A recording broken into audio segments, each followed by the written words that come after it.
Dr.M.G.R.Educational and Research Institute, University, Madurai, Chennai.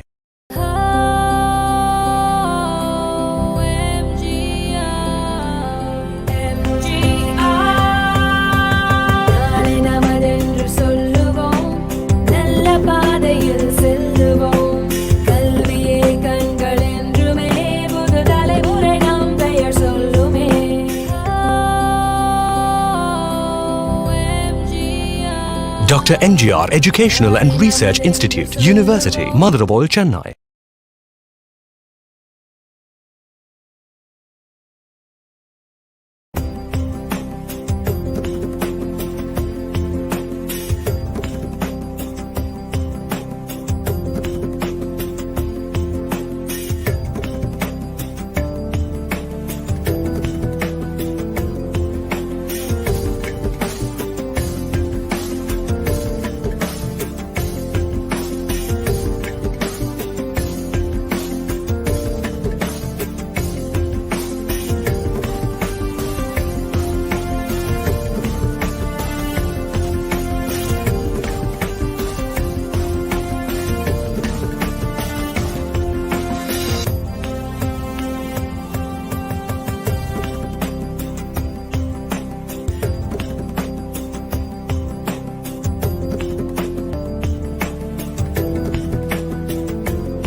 Good morning to everyone connected here. Welcome to the National Level Workshop on Python Programming organized by the Department of Computer Science, Faculty of H&S, Dr.M.G.R.Educational Research and Institute, Adayalampattu Phase 2 Campus. I am R. Hemavati, Assistant Professor, Department of Computer Science, Dr.M.G.R.Educational and Research Institute, will be hosting today's event. Free or open source software brings many compelling benefits to our country, which is a developing nation with an enormous potential.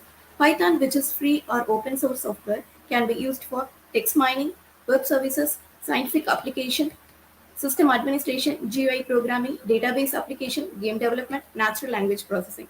The workshop on Python programming aims to promote awareness and disseminate the use and development of free and open source software for researchers, faculty, students, and community by programming with Python. Today we have with us on the studio Dr. A.R. Arunachalam, Dean Academics Phase 2, come HOD, Department of Computer Science Phase 2, campus of Dr.M.G.R. Educational Research Institute. We have the guest Dr.D.Sridevi and Dr.S.Mathivilasini from Ethiraj College for Women, who are the speakers for today's workshop. Now I would like to invite Dr. A. Arunachalam, Dean, Academic Phase 2, come HOD, Department of Computer Science Phase 2, Dr. M.G.R. Educational and Research Institute, Chennai, to welcome the gathering. So very good morning, one and all connected here. On behalf of Dr.M.G.R. Educational Research Institute, Adayalampattu Phase 2 campus, I would like to welcome you all to this workshop. Second,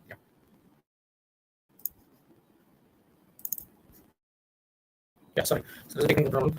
So on behalf of Dr.M.G.R. Educational Research Institute, Adayalampattu Phase 2 campus, I would like to welcome you all to this workshop on Python programming, which has been organized by a Department of Computer Science. So at this moment of time, we would like to thank our Honorable President, Engineer A.C. Saran Kumar sir, for his constant support, motivation, and encouragement which is rendered towards us. And we are very much grateful to him for his kind approval today to organize this wonderful workshop which is going live now. So next I would like to welcome all the other executives, Honorable Vice Chancellor ma'am, and then Provost sir, and then Rector sir, and then Pro Vice Chancellor sir, and Registrar sir for this workshop on Python programming. And next I would like to welcome all the other executives, deans, HODs, faculty members, students, and especially my first year PhD students to this workshop on Python programming. So and then next I would like to welcome the speakers of today's session. So we have two eminent people with us on the studio. Dr.D.Sridevi ma'am is assistant professor at Ethiraj College for Women, and then we have another eminent speaker, Dr.S.Mathivilasini ma'am, who's again the assistant professor in the same college, Ethiraj College for Women. So we have two eminent people with us to take this wonderful workshop today. So thank you so much, ma'am, for accepting our kind invitation to take this wonderful session. So being a rainy day at Chennai today, I think this session will enlighten the knowledge of a lot of people who are watching this event live. And then I would like to thank and appreciate my team from the Department of Computer Science, Mrs. Harima, ma'am, who is assistant professor at the Department of Computer Science, who is hosting the event today, and Dr. Rajeshwari ma'am, associate professor at the Department of Computer Science, for coordinating and bringing in the speakers for today's session. And also I would like to thank Mr. Ganesh Babu, who is taking care of the technical support. So the reason why we have organized this workshop on Python programming is because, as you all know, Python is one of the important programming language. It's a free and open source tool. I mean, free and open source language, which has been especially used in various domains. Especially, I think it has been especially used with text mining, and then database services, and then natural language processing, and then game development. And so you can add on a lot of things where this Python is especially playing an eminent, particular specific role. I mean, a lot of projects now are especially running on Python. So that's the reason we keep on conducting events or maybe workshops, or we value our courses with regards to these kind of emerging technologies. Now we've already conducted a value-added certificate training program for the BSc Computer Science students. I think before the COVID, which was an offline training program, which is a 35 to 40 hours training program, where people from industry came and took that training session, and the students successfully completed. They got the certificate after the completion of the training program, and then they also got placed in various software jobs, especially in regards to the Python. So that's the reason today, I think today we have chosen this particular topic, Python programming, which will definitely be a useful session. And also we have invited all the first year BSc Computer Science students also to this workshop, which is a live event. I mean, as you all know, I mean, we wanted to give exposure right from the first year itself. So that's the reason we are organizing these kind of programs where we touch the recent technologies in particular. So again, this Friday we have another event which is coming up, which has been organized by the Department of Computer Science, again choosing another important topic. So today it's a great day. So really on behalf of Dr.M.G.R.Educational Research Institute at Adayalampattu Phase 2 campus, and as well as on behalf of the Department of Computer Science, I really welcome all the participants to this workshop on Python programming. I mean, thank you so much for showing your interest, registering for this very important and knowledgeable workshop, and as well as all the other students of our university, and as well as the speakers, especially. Without speakers, there is no session, and definitely, in spite of these very difficult situations, I think we have two eminent people with us who have joined today to take this wonderful session. So stay tuned till the end of the session so that you learn a lot of things through this particular workshop. So really, once again, I welcome all of you to this workshop on Python programming. Thank you all. Thank you, sir. It gives me immense pleasure to introduce today's resource person, Dr.D.Sridevi and Dr.S.Mathivilasini. Dr.D.Sridevi is an associate professor working in Ethiraj College for Women, Chennai. She has more than 15 years in teaching and has also published more than 25 papers in her areas of proficiency and interest. She has participated and conducted 25 and above FTPs, seminars, and workshops. Academically, she has special interest in programming language like Python, PHP, and MATLAB 2050. Next, Dr. S. Mathivilasini is an associate professor working in Ethiraj College for Women, Chennai. She has been associated with the teaching profession for 15 years and also published about 22 papers in national and international journals and conferences. She has participated and conducted more than 20 FTP seminars and workshops. Academically, she has special interest in programming language like Python, ASP, MATLAB 2015, and .NET. Both Dr. Sridevi and Dr. Mathivilasini are always passionate in mentoring students, being a technical speaker, also interested or excited to share their knowledge on Python. Before we march into the session, we have a note for the participants. We have short question and answer session at the end of this event. You can post your questions in the comment section. Regarding the feedback form will be available in our YouTube description box from 11:30 a.m. Later, the link will be deactivated by the end of the day. I repeat again, the feedback form will be available in our YouTube description box from 11:30 a.m. Later, the link will be deactivated by the end of the day. Regarding the e-certificates, it will reach you by a maximum of 3 days. Without any further delay, may I request Dr. Madhivilasini, Associate Professor, Ethiraj College for Women, to please take over this section and enrich us with the knowledge. Over to you, ma'am. Yes, ma'am.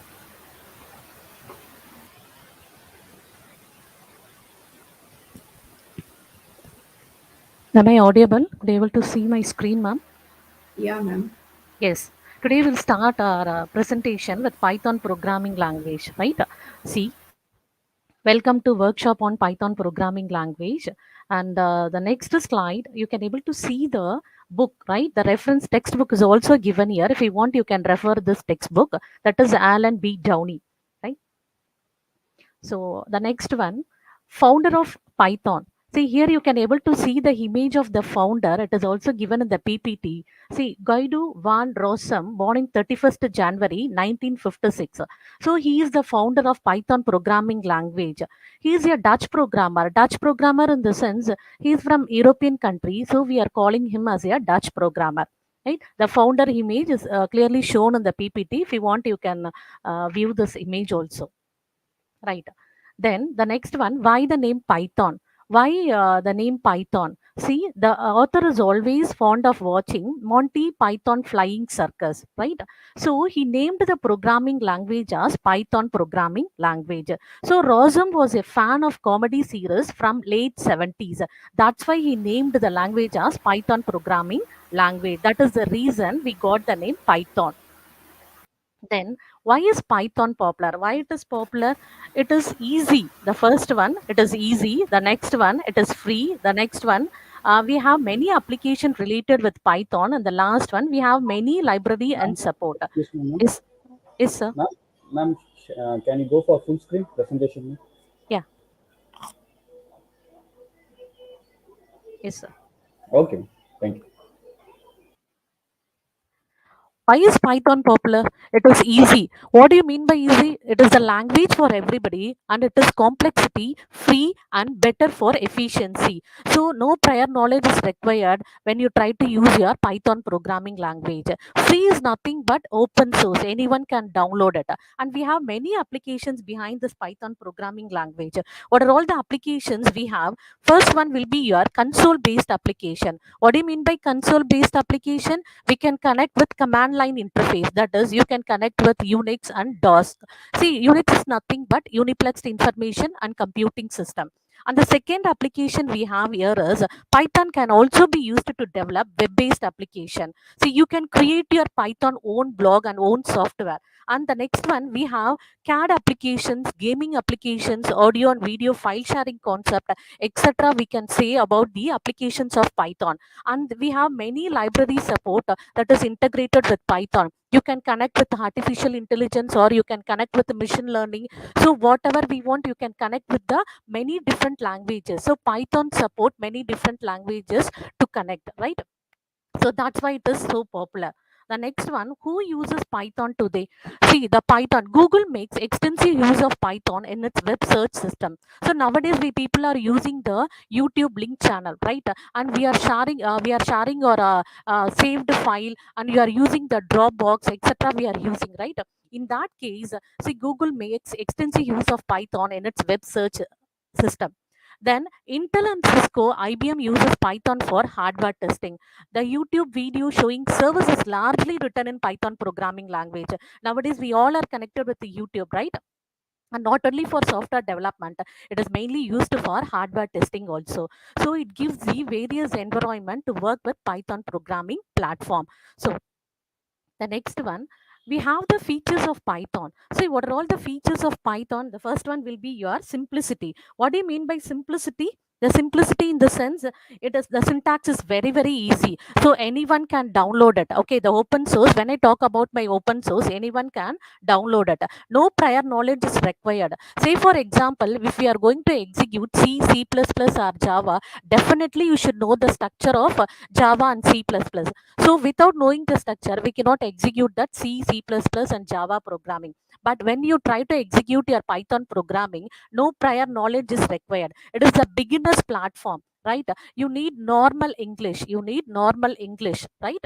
And the structure of the program here is minimal. The structure of the program is minimal. And what do you mean by extensible and embeddable? Extensible is nothing but you can connect with the different platform. You can connect with the different platform. Say for example, when you are trying to do your project, right, you need your front end tool and you need your back end tool to connect with your database application, right? When you try to use your Python programming language, everything we have inbuilt function over that, right? And the next one we have here is huge libraries that you all know very well. Then portability in the sense, you can connect Python programming in different environment, right? Say for example, you can connect you can run the Python programming in different platform in C, C++ or Java. What do you mean by interpreter? So interpreter in the sense, it takes single instruction as input, line by line execution will be done. So if you have mistake till the eighth line of your program, and definitely the line by line execution of your error shows the identification of the error will be benefited. So Python uses only interpreter concept, not the compiler concept. And object oriented, what do you mean by object oriented? It tells you about the real world connectivity. So once again I repeat, so the simplicity is nothing but it is a beginner's language. It is a beginner's language. Normal English is required. And open source, it is free of cost. Okay, anyone can download the software. Embeddable and extensible is nothing but you can connect with your back end and front end tool. Then when I talk about my huge libraries, you can have efficient number of library files in your Python. Then object oriented concept is nothing but you can connect with your real life entity, right? Then the several versions of Python is given here. We have C Python, Cython, and Jython, IronPython, and PyPy. The several version is also clearly given here. And we have, before starting with your Python programming language, you should know the basic concept of compiler and interpreter. What do you know about compiler? So Python always uses interpreter concept, not the compiler concept. So compiler takes your entire program as input, intermediate object code is generated, and errors are displayed, programs are checked.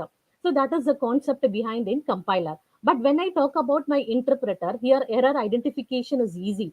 First, we can spot the error. Say, for example, if I have 10 lines of code in my Python programming, right? So the ninth line of my program shows error message. Definitely, the identification of the error will be easy. Whereas in compiler, when I try to execute the whole program, so it gives us the error identification will be very difficult in compiler. Whereas in interpreter, the less time to analyze, but overall execution time is high. So here the error identification will be very, very easy. So what is Python? Here only we are going to start. What is Python? Python is a general purpose, interpreted, interactive, object oriented, and high level programming language. What is interpreted? The line by line execution will be there. Okay, why each line of your program shows an error message. What do you know about the interactive? Interactive in the sense that it will try to give the immediate output to us. Okay, A is equal to 5, B is equal to 5. Directly we are getting the output, immediate output is given to us. Object oriented is nothing but we are connecting with the real world entity like banking transaction, etc. High level, that is closer to human language. High level is nothing but that is closer to human language. Then the basic symbol, what do you mean by the basic symbol is also listed here. So the chevron, the three right arrow symbol is the prompt the interpreter uses to indicate. It tells you that your prompt is ready for execution. The symbols that you are going to use here is the hash symbol indicates the command line in the, see, you can able to give the command line with the help of this symbol. So the main thing here you want to focus before executing the Python program is nothing but the three right arrow symbol that shows you the prompt the interpreter used to indicate that the prompt is ready for execution. Okay, what is a program? A program is a sequence of instruction that specifies us how to perform a computation that you all know very well. So computation in the sense you can do your mathematical operation, symbolic execution like searching, and basic instructions like input and output instruction and conditional repetitions. So etc. You can do it, right? Then what is a program? So you have many concept behind the program, that is input. So getting the data from the keyboard, output, it displays the data on the screen. Then the next one, it performs when I talk about my mathematical operations, it performs some mathematical operations like addition, subtraction, multiplication, and conditional execution for check for certain conditions and run the appropriate code. And repetitions you can usually used with some variation concept. Then how to run your Python programmer? A simple example is given here. Here is the prompt that is clearly shown here, right? The default version, right? If you want to download, you can download the latest version that is clearly shown in the PPT, that is Python 3.4.0, right? Here the prompt is clearly shown here, right? The three right arrow symbol is clearly shown here. The execution procedure is also given here. The first three line contains the information about the interpreter and the operating system. See here you can able to see the three lines, right? The first three line contains information about your interpreter and the operating system running status. The version, the Python is now I have downloaded 3.4.0 that indicates that you are running your Python 3 version. The last line is a prompt, that is the prompt, the three right arrow symbol, that is chevron symbol, indicates that the interpreter is ready for you to enter the code. Here the beautiful example is also given here. 1 plus 1 which is equal to output 2, right? So how to run the Python script? See, this is the procedure where you are going to run your Python script in the command prompt. How now we will see how to download your Python. See, you start with the downloading procedure, www.python.org. So let me give you the steps how to download Python programming. That is, download directly from your search engine, that is Anaconda from Google, and double click the installer to launch. Next, click your next button, reading the license terms, and click agree version. you can able to download your Anaconda, right? When you try to download your Anaconda, you can able to see the different edition. You can able to see the different edition. It will be showing you the individual edition and professional edition. If you try to download your professional edition, definitely you have to pay for it, and you better try to download your individual edition. Okay, that is free of cost. Anyone can download it.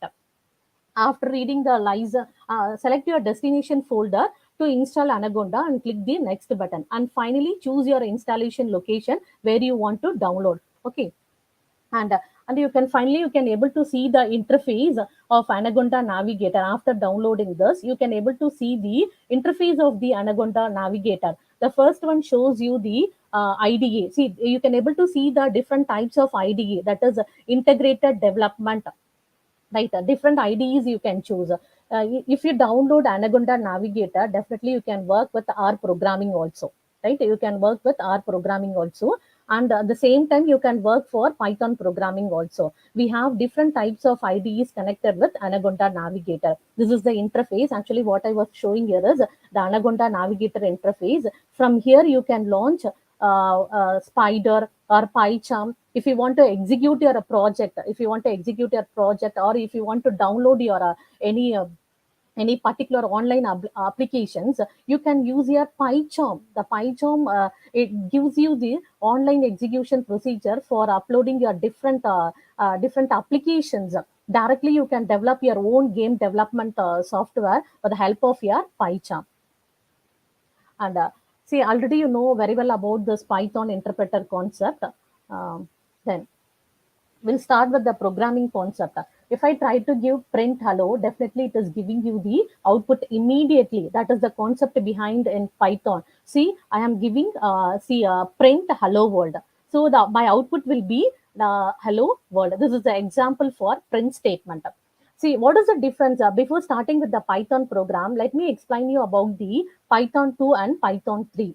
Here, when I try to use my Python 2, the print statement is slightly different. Here in print is not a function, so it does not use parentheses. When you try to use your Python 2, here print is not a function, it does not use parentheses. But when you try to use your Python 3, the syntax for printing slightly is different. That is print hello world. See, the parentheses indicate that print is not a function. That is the difference between the Python 2 and Python 3. Here you can able to see the difference that is also clearly shown in the PPT, right?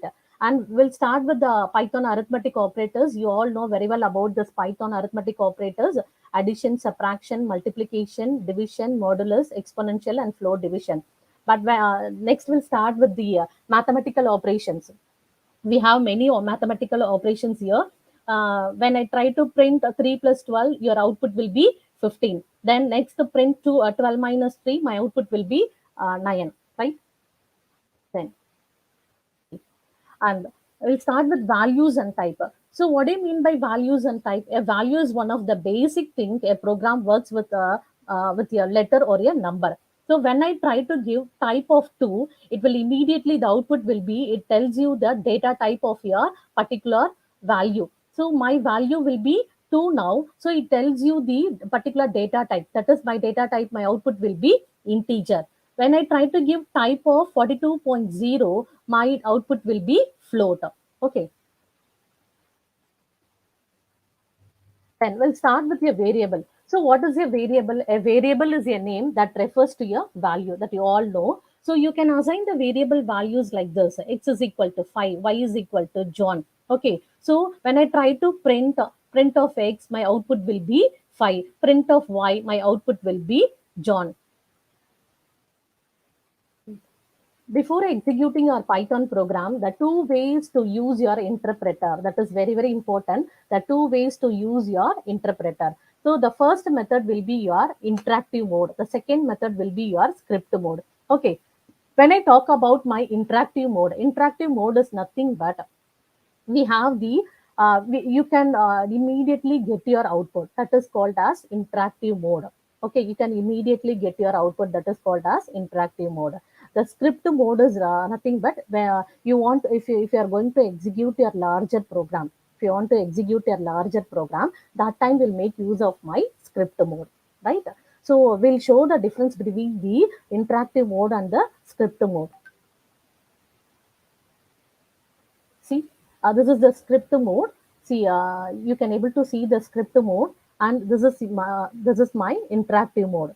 Okay, and we'll start with the data types in Python. So what are all the data types in Python? So we have number and sequence and set. So when I talk about my number data type, we have integer, concept, float, and complex. So when I talk about my integer, so in number data type, it stores only numeric values. They are immutable data type, means that changing the value of the number data type results in a newly allocated object. So what do you mean by this? So when you try to use your number data type, you can use integer, float, and complex. So integer is nothing but you can give your old value, right? If you are going to execute your float concept, you are going to give the decimal point. But when you are going to use your complex, you are going to talk about your real and imaginary part. Okay, and the sequence is nothing but your string, tuples, and list. In the next session, definitely Sridevi ma'am will continue with this sequence topic and set dictionaries. Okay.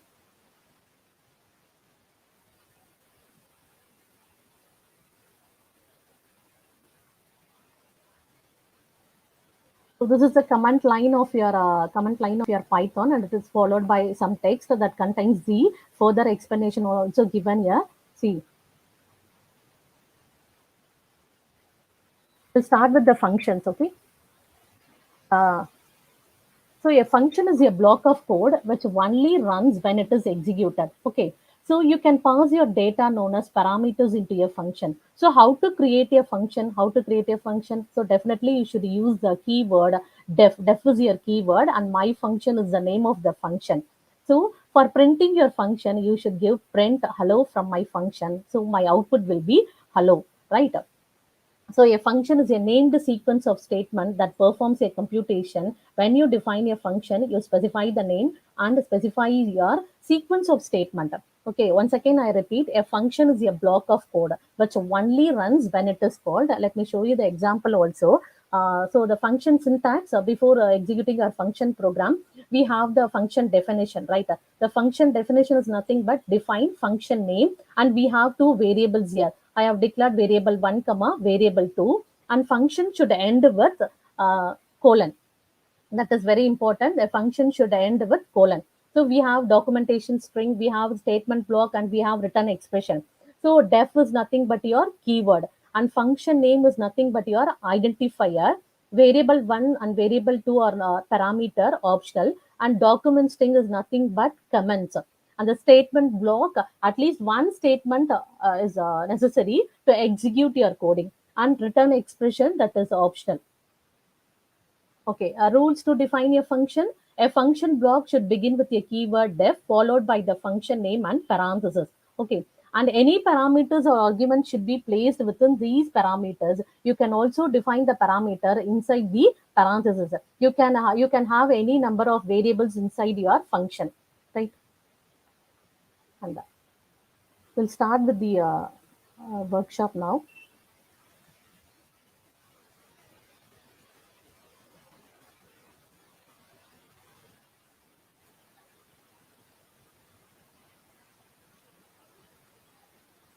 See, you can able to see the command prompt here. You can able to see the command prompt.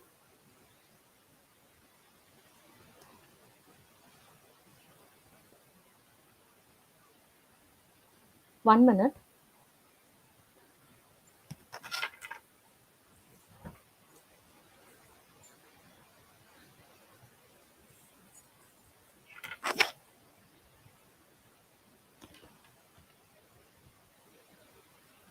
Yes, now I try to give print.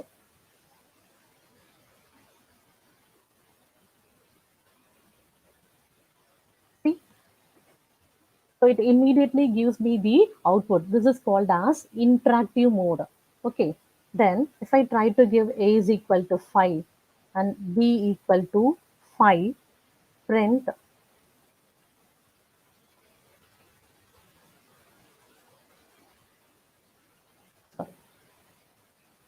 C equal to A plus B.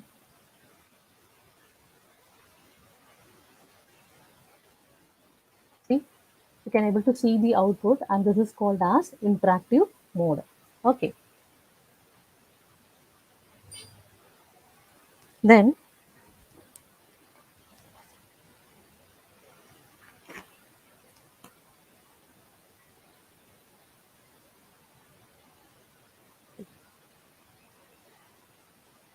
and now I try to declare my variable watch equal to 500, and I'm printing the values here. So I'm declaring the variable. See here, watch print watch. So immediately I'm getting my output here. See, watch, I have assigned the watch equal to 500 and print watch, my output will be 500. And again, I'm trying to give, see, watch equal to 500, print watch minus 5, watch minus 20. See, I'm getting the answer. Right. So if you subtract any value, see 500 minus 20, I'm getting the answer as 480. So listen, then when I try to give hello, so immediately I'm getting the output. This is called as interactive mode. Okay, then we'll start with the script mode. See, we'll start the script mode. For that, you should open file, new file, that is a equal to int of input of enter your first value, enter your first value,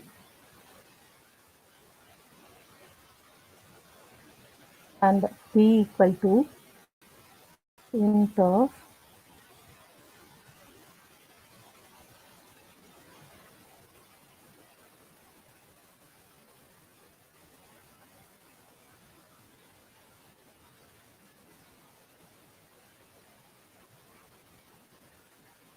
result equal to a plus b,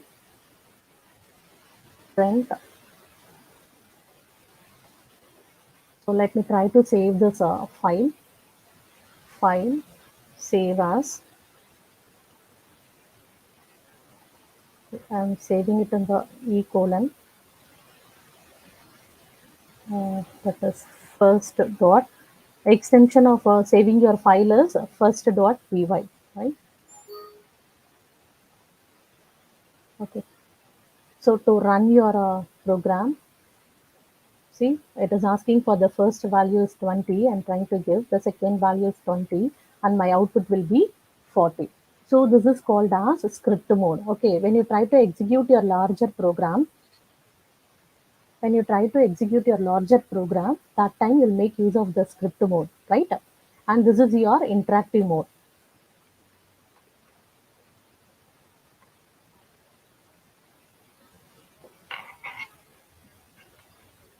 Okay. Then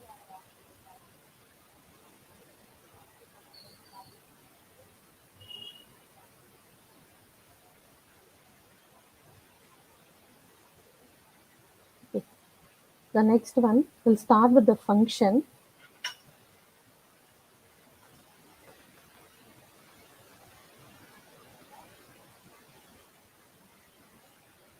So def is my keyword, and f of x. I'm giving f of x, and see here it shows an error message. Immediately it is showing an error message. So Python works with the concept of interpreter. Right? So def is my keyword. F of x is my name of the function. Right? So it shows an error message. So Python works with the concept of interpreter. So what is the error?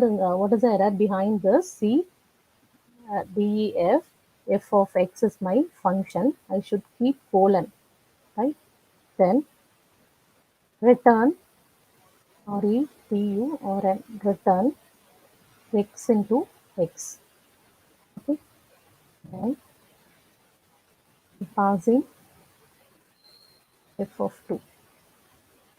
Again, it is showing an error message. So what is the error message it is showing? Unintended does not match any outer indentation level. Okay. So what it is, Python uses indentation concept instead of braces. Okay. So Python normally uses indentation concept only instead of brackets. So we'll start here with the new program. See, def is my keyword and the f of x,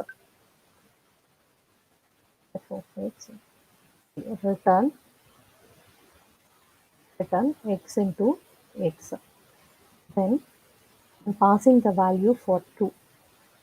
Now I try to save my file, save as ft.py.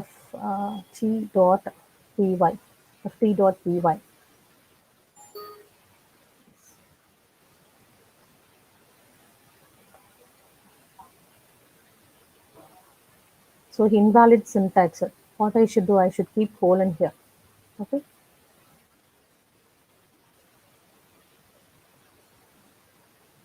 So when I pass f of 2, so my output here it is showing as 4. Okay, so I'm getting the output. See, you can able to see the line by line execution of Python programming, right? Showing the error message clearly. That is the main advantage behind in Python programming. Okay, so far we have done with the addition program, and we have declared the variable, and we have used one function concept to print the values, right? So x into x, so 2 into 2, we are getting the output as 4. And we'll do some simple program using again function. So def addition program of a comma b colon, so sum equal to a plus b or a t or a return sum, a equal to int of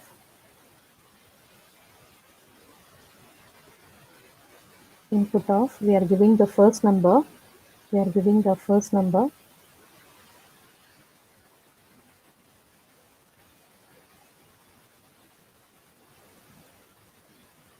and b equal to int of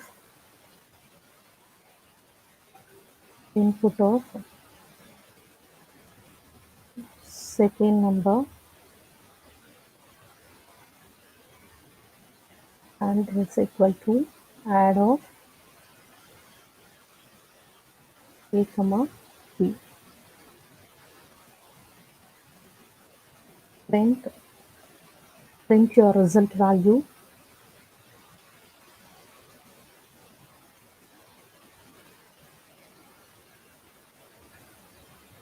So first I'm declaring the define keyword. Def is my keyword. Add is the name of my function. I'm passing two values, that is a comma b, and the function should end with a colon, right? And again, sum is equal to a plus b. I'm adding a value and b value and returning my sum value. So here I'm giving the input as int input of my first number and int input of my second number. And finally, I'm passing the values of a comma b, and the result will be stored here, that is res. Okay, so let me save this.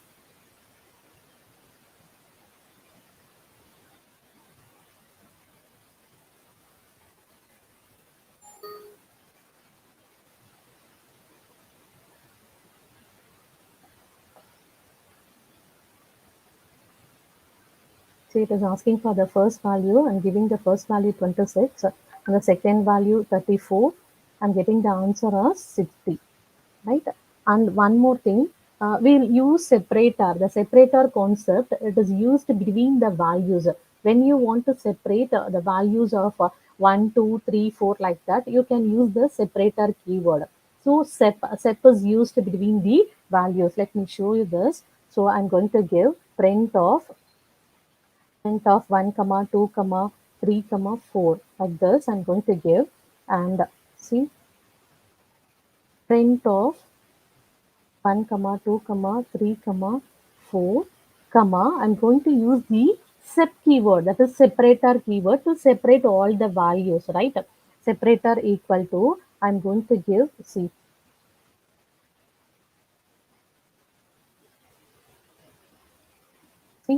so it is giving you, it is giving me as 1 into 2 into 3 into 4. So the separator keyword is used between the values. You can give any symbol inside the separator keyword. Okay, sep is nothing but separator, right? Then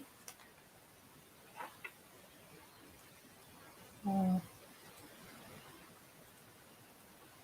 see here you can have your function call conversion example is also given here. Here I'm going to give int of 32.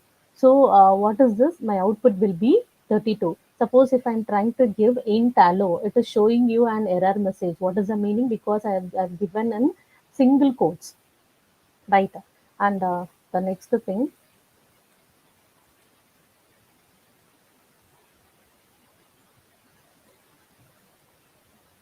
see the type conversions. Example, few examples.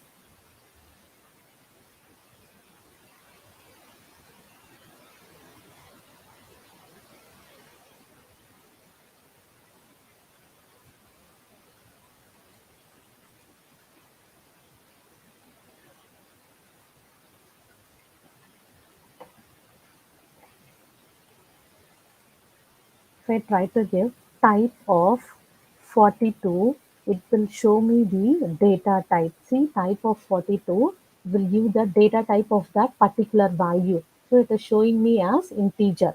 So second one, if I try to give type of, see, hello, my data type will be string. See, my data type will be string. Next type of, I try to give type of 43.0, my data type will be float. So like that you can able to get your data type values without knowing the data type, right? So I have given type of 42. It is showing me the data type as integer, and type of hello, it is showing me the data type as string, and type of 43.0, it is showing me the data type as float. Okay, next one. See. Mathematical functions in Python, we have absolute value. What do you mean by this absolute concept? If I try to give absolute of minus 99, my output will be 99. Rounding off, the rounding off is nothing but rounds a number to a number of decimal points. That is, round of 3.14, 1.415 I have given, my output will be 3.4. The next floor concept, what do you mean by floor? So if I try to give math.floor of 4,7, my output will be 4.0. How? The round down to the nearest integer. The floor will down to the nearest integer value. The next one will be a seal. The seal will gives you the rounds up to the nearest integer. So I'm getting my output as 5.0.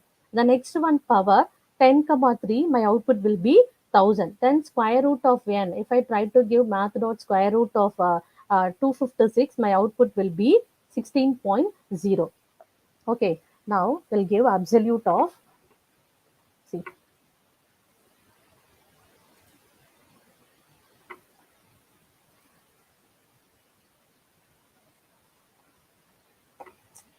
wait 1 minute. Start with the script mode. Okay. See, absolute of minus 99. See, my output will be 99, right? Then what is the next one we have here? What is the next one we have here? See, the next one is rounding off. Round off, if I try to give a round of 3.1.4.6, see, my output will be 3. Okay, what is the next one we have? What is the next one we have here? See, floor.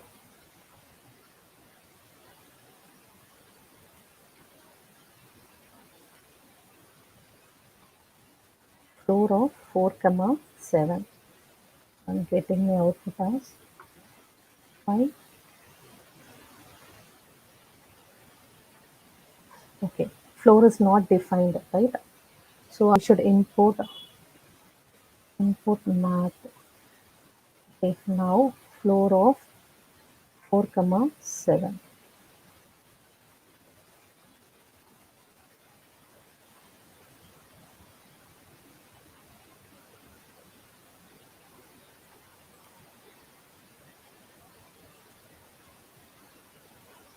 Math.floor.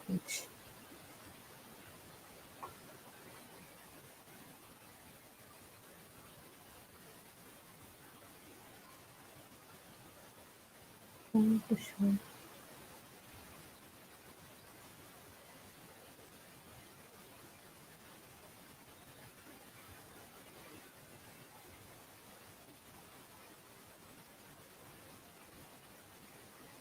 showing an error message. Floor is not defined.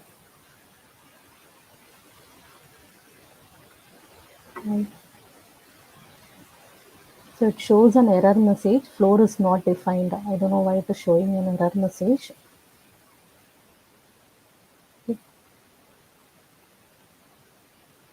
We'll try with math.square root.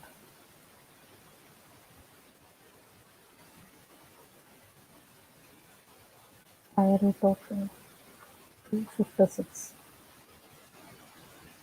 Okay, I'm getting the answer. For floor, it is not working. For square root, math.square root of, I have given 256. So it is giving me the answer of 16.0. So we have completed our mathematical functions in Python. Then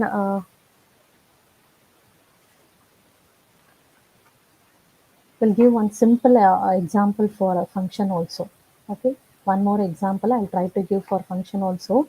Again, def is my keyword, and I try to give greet of name comma message.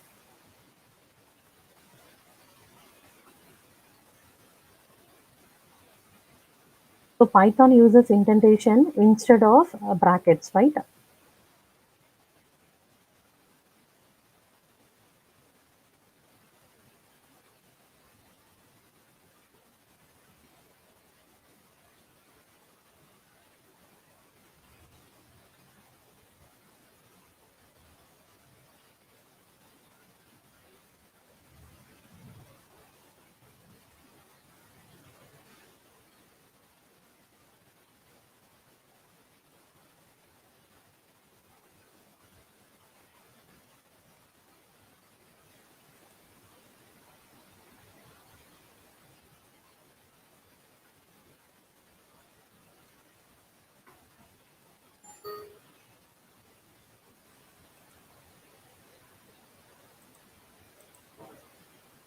So why it is invalid syntax? I should keep colon here, right?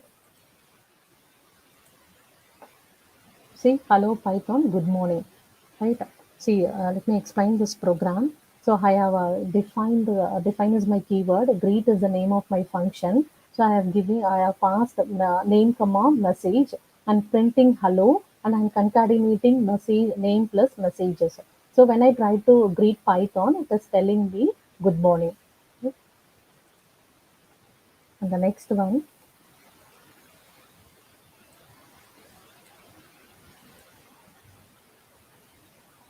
I will give. So parameters and arguments, if I try to give a print twice, my value will be printed twice. See,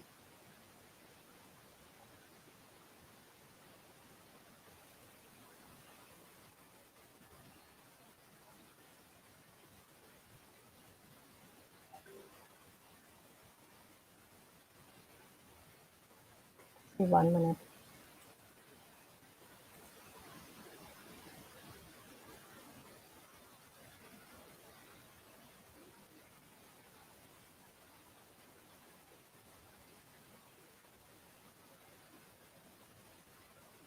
Print underscore files of hello. Why it is showing an error message? 1 minute.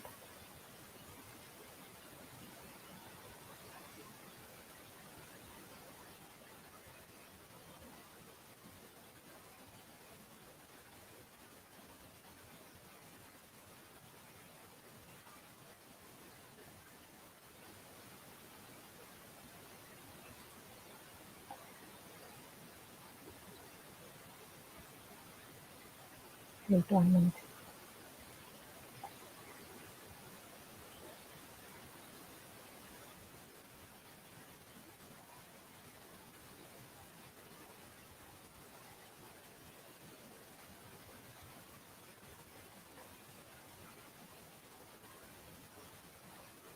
So we have to define the twice, right? I did not define the twice. If you define and give it, definitely the hello statement will print twice a time. Okay, I did not define it, right?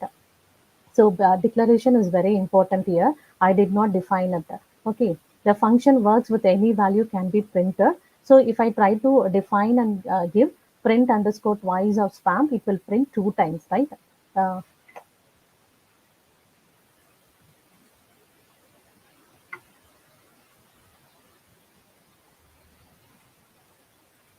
So when I talk about my Python keyword, we have lots of keyword here. Say false, white, none, break, true, class, finally. We have number of keywords given in Python. So the keyword is nothing but your reserved words that you cannot use as your variables. Okay, variable name we cannot assign for our variables. Okay, so the keywords are mainly used for our identification purpose.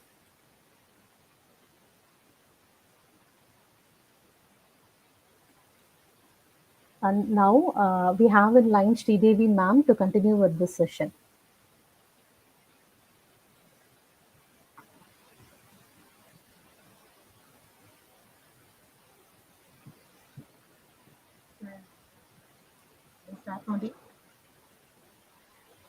Yes. Good morning to one and all. The content here for this. It starts with some of concept of what man has completed is a basic thing. We're just trying to start with the other concepts, right?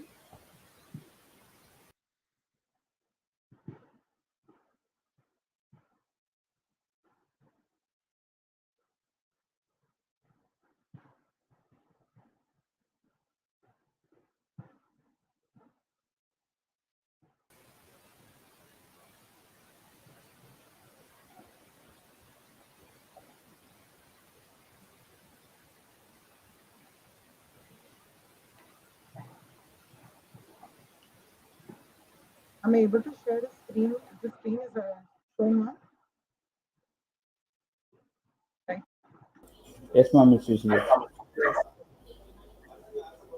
So where ma'am has actually, Madhi ma'am has completed a few basic concepts of it, and also she has given a demo of the what all to be done in the basic things to be done in the Python. So we proceed with the few more concepts, and we are going to try to work out the how to work in the without the Python installation, how to work. I'll try to show the programming.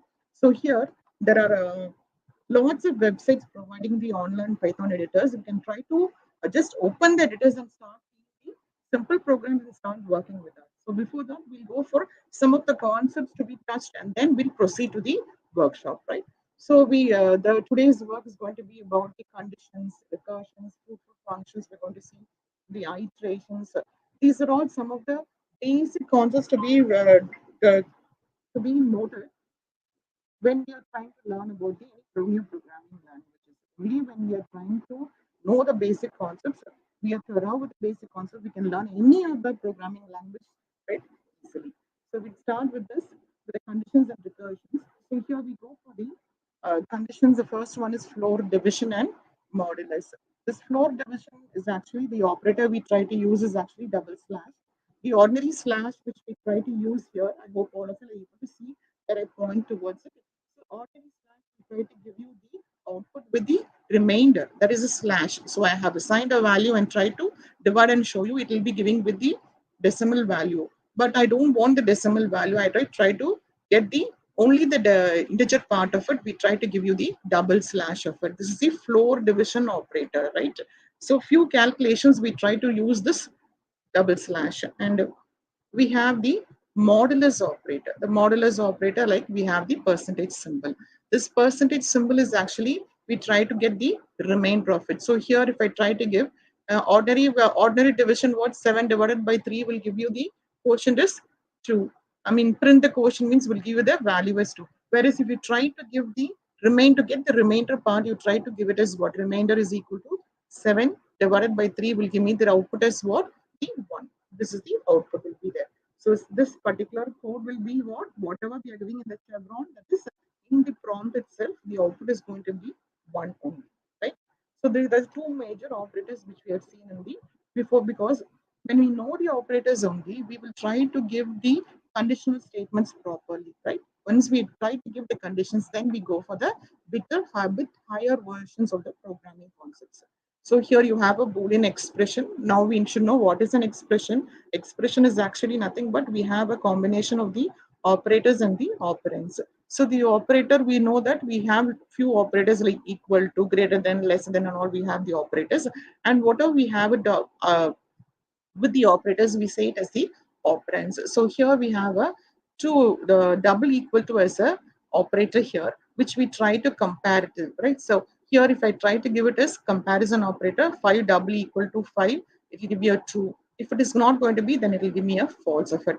And this true and false itself is going to be a data type. So when I try to give the data of it, it will show me the Boolean type. This is what ma'am was telling, Madhima was explaining about the type, right? So if you try to give true or false also, you will get it as the Boolean as a value. Now, in the Boolean expression, the one of the operators which we are trying to learn about, and it is very common, is about the relational operators. The relational operators, you know, all of us, it is going to give you about, you try to use two operands or an thing. We try to compare it by greater than, less than, greater than or equal to, less than or equal to, and not equal to. So these are all the conditions which we are trying to use it in the with the relational operators. So I can say here this x is going to be the operand, and not equal is going to be the operator, and y is actually going to be an operand. So the meaning of each and every condition which I have given, then the Boolean expression is being given here. So x is not equal to y, x is greater than y, lesser than y, x greater than or equal to y, and x is lesser than or equal to y, right? And we should see that always we try to use it as equal to symbol for a thing. So this here, this equal to symbol is used as what means as an assignment operator, and double equal to operator is used as a relational operator. So there is a difference between these two. The ordinary equal, the double equal is going to be a relational operator, and this is going to be an equal to operator. See that always when you try to give the comparison operator, we try to give it as what? Greater the operator, if it goes two operators, always the other first operator will be the different operator, and the next operator will be the equal to operator. You cannot reverse it and try to give it as what? Equal to and greater than symbol. So this is not allowed in Python, right?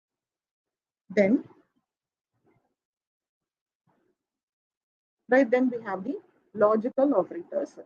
After the relational operators, we have the logical operators as and, or, and not. So these operators, you try to combine the expressions as for the, if you have more than two expressions to be given and you want the result to be in the Boolean form, then you could try to go for the logical operators. So here I've given as x greater than 0 and x less than 10 means both the conditions to be true, then only I can get it as what the value is true. Any one to be true and the other to be false, I can go for the or. The or is going to be here, n percentage 2 equals to 0 or n percentage 3 equals to 0. So either one condition is true, then my result is going to be true. Then use of not operator. The not operator is nothing but when I give it as what? Not and the Boolean expression here. So when I try to give it as not Boolean expression means it is going to give me if the result is going to be true means based on the value of x and y, the condition or the result is going to be false. If it is going to be false based on the value of x and y, then I'll be getting it as the value is true. So it is going to be a negation operator. So you try to use the not as a negation one, right? The next. So once we know to try to form these conditions, we are trying to go for the simple conditional statements also. So without knowing the conditions, we cannot try to give the condition statement. So here the simplest form of the condition giving is using the if statement. If statements are going to be what a simple way of trying to give a condition and then to come out of it with a result, right? So here I have given x is greater than 0. See here, there is a colon here. This colon is to be compulsorily given. In Python, that is instead of having the comma or a flower bracket, we have it as a colon to be a separated showing this a Boolean expression. So here, colon is given there. X is positive. It means what if x value is going to be greater than 0, it is going to be a positive. If x value is going to be not, if it is not going to be 0, then I will not get the It will come out of the print statement. That is a statement next to the print and try to print it. So this is one of the simplest form of the if statement, right? The condition. Now we have another alternative execution is means what? Both the conditions. Now we try to have it as what? The alternative way. If the condition is true, some statement. If the condition is not going to be true, the other statement. So I have, it can be a single statement or it can be a block of statements also, right? So here also what is given here, you have the keyword if, and you have it as what? X is percentage 2. X percentage 2 double equal to 0 means you try to divide the number by 2 and get the remainder of it and check whether it is equal to 0 or not.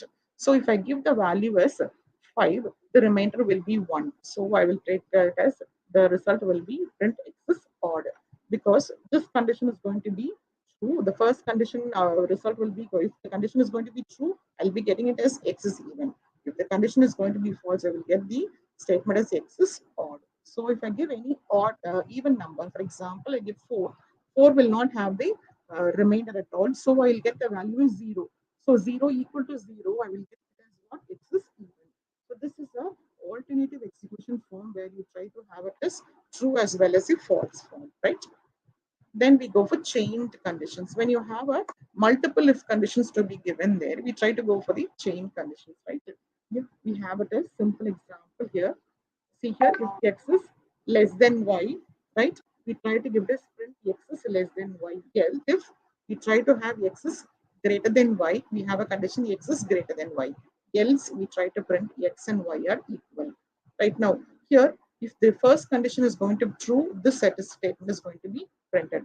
When this becomes false, it goes for another condition and try to check the value of it, make a comparison of it, then try to get for this. If this is also true, it comes here. Else it comes to print it as what? Print x and y are equal. So here, elif is also going to be a keyword. If is the keyword, elif is also a keyword where I have the relational operators x is less than y or x is greater than y. We try to go for two relational operations to be done there, right? Then we have another example also to give it as it is actually for calling a function. So I try to check whether choice is equal to a means I try to call a function draw a.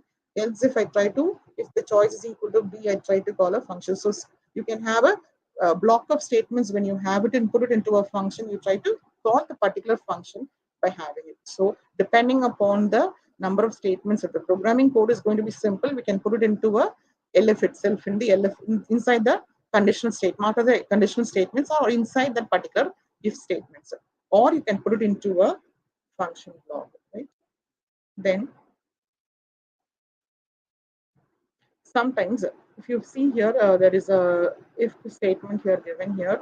If x is equal to y, you print it as x and y are equal. Else, if x is equal to less, you print it as x is less than y, and you try to go for another else, print x is greater than y. Instead of having that, you go for complication. You can do, instead of going for complication, you can try to have a conditional one where you try to check with the values, like if x is greater than 0 and x is lesser than 10, you can go for print the particular value. Instead of going for single condition, you can go for multiple conditions, and you can have even if after if also. You have a single if, you have another if also, another simple if started there, right? That is also possible in Python, right? The only thing is what we try to have it what difficulty to be avoided to read, because readability should be done only when you make the programming concept is going to be simple one. Now here it's a simple program which we try to work out, because all of us know what is the function. Ma'am has explained the function, how to define a function there, right? Now, so we'll start with the recursion concept of the function. The function's name is what? Countdown, and you have defined it as def, the keyword, with the single parameter as n. So I try to check with the value of n, whatever has been received here. So when I call the function in the prompt, countdown of 3, the value of 3 is passed to n, and try to check with the here. So n is less than or equal to 0 or read. So first it will be, yes, it is less than or equal to 0, no. So it will come here and print the value of n. So 3 will be printed first. Then countdown of n minus 1. It will be subtracted. 3 will be subtracted by 1, and it will give you the value as 2. So it will go and check here as 2. 2 is less than or equal to 0. Yes, it is going to be true. Then it will go for this condition, printing n. Check once again, it goes on until it becomes what? 1. When it comes to 1, when you try to check with the 1 minus 1 will become 0. So when you come here, 1 is less than or equal to 0, it becomes true. So you come and print here as a blast off. So the output of this particular section of code will be what? Be 3, 2, 1 and blast out. So depending upon the condition, you try to call the same function and try to work it here. See, we don't try to use a different function there in this to call the function. We try to use the same counter. Counter is actually what the function which we have created, and this particular counter is going to be calling down the same function. So we make it as a recursion. So recursion is always what? Function calling itself, you say it as a recursion, right? Sometimes it goes for an infinite recursion, right? You try to define recurse and you go on recurse. Like when you go for any other programming language, you will be in trouble. But here in Python, you have it, give you some 100 recursive, and at last it will try to stop it by itself, right? So that facility has been available with the recursive thing. Suppose you don't give any condition and try to call the same function, then it goes on repeatedly, goes to the depth of what? 1000 recursive. So here, if you see here, we have given the condition here. This condition is going to determine the number of times I'm going to call the function. Whereas here, I don't have any condition to be given there. So it repeatedly calls me the recursive, right? So next we have the keyboard input. I think keyboard input Madhi ma'am itself was telling about. You can directly give about the any variable, use a variable here and try it equal to, you can give it as an input, or you can try to get with the message. This raw underscore input is actually available for the earlier versions, like 2 version number Python 2 will use it as what? Raw underscore input. So that sort of keyword is being applied here with the function. So here you have to use this if you're going to use a Python 2 with it. If you're going to use an advanced version like 3, there is no need for use a keyword raw.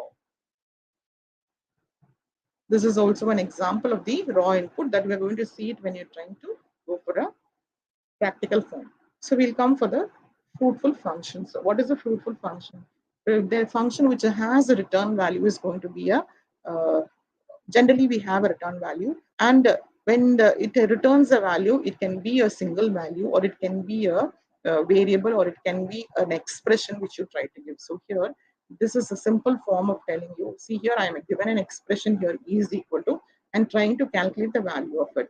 And this is a simple way of calling the math of sine of sin. That's what we say it is when you try to import the using the import statement, we try to use the math. Otherwise, we try to use it as what? Math dot that particular built-in function there, right? This is one of the values where you can try to return the height. But here, if you see here, I try to calculate the values here. Here also, I'm using this math dot pi. Math dot pi is nothing but the I'm trying to use to get the pi value of it and try to calculate the temp value and return the temp value of it. So here I'm trying to return with a by a single variable only, where I use it as a local variable inside a particular function. Instead of that, we can try to return the expression itself. So Python gives you a facility to see what it returns immediately as well. And when you try to give the expression in the return statement, so you may not give another space. You don't use a memory for the variable as a local variable and try to get this. So this is another simple example of return values where you have it as return absolute value. Absolute value is the function name, and you have one parameter as x and give a colon of it. Based upon the value of the x, you try to check return it as minus x or else return it as x. So keep that in mind whenever there is a return statement given here. I'm trying to type something code here and try to show you that is not going to work it out, because once based on the condition, if the condition is true, the return is going to be minus x. The next set of statements is not going to be executed, right? Right? It will come out of the condition itself and come out of the condition. So this statement which is going to appear below this return statement is going to be a dead code. You say it as a dead code. So whenever you're trying to use a multiple return statements, you should be very careful that whatever statements we are trying to put into the multiple return statements, the statements should be above the return and not below the return. Right. We have it as another example of with the returning the Boolean type that is true or false. If the def is divisible, you have two parameters instead of one parameter here, x comma y, and you have it as if x is x modulus y is equal to 0. You have it as a colon. Always see here this colon and this colon. The above one where you try, this is compulsory to be given here. And always, as what ma'am said, if indentation is not proper, it will not work. So here x modulus y is equal to 0 and return true. If the true part is going to be true, else it returns false. So I'm calling the function by giving it as what is divisible of 6 comma 4. So 6 and 4 is being passed in the value here, right? And try to be what 6 divided by modulus of 4. It will check whether it is equal to 0. It is not equal to 0, so it will return me the value as false. So the output is going to be false here. When I pass the value, which is going to be the remainder is not to be done, is divisible of 6 comma 3. 6 divided by 3 will not have a remainder as what? 0. So it will give me as returning the 0. So it is also another simple example where the Boolean expression has been given there with and Boolean returning by the Boolean way of true or false. Right?